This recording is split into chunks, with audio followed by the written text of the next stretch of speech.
Guys, tara samahan nyo ako magpalit ng manual transmission oil ng Nissan Navara NP300. So guys, ang gagamitin lang naman natin ditong tools is Allen wrench. Save lang po ng Allen wrench ang ating drain plug tsaka po ang kanyang filler. So bilang mekaniko guys, advice ko lang kapag naka-reach po ng 20,000 km po ang inyong pong mga sasakyan, so make sure po na papalitan nyo na ang inyong mga transmission oil.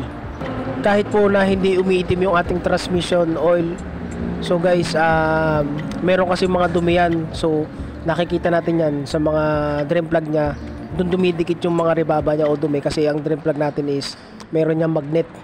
Kapag okay na po at wala nang natulo, so pwede na po nating isara yung kanyang drain plug. So pwede na tayo magsali ng langis. So napakalaking tulong po ng ginagamit namin pump kasi po hindi kami nahihirapan magsali ng langis, lalo sa mga gantong masisikip.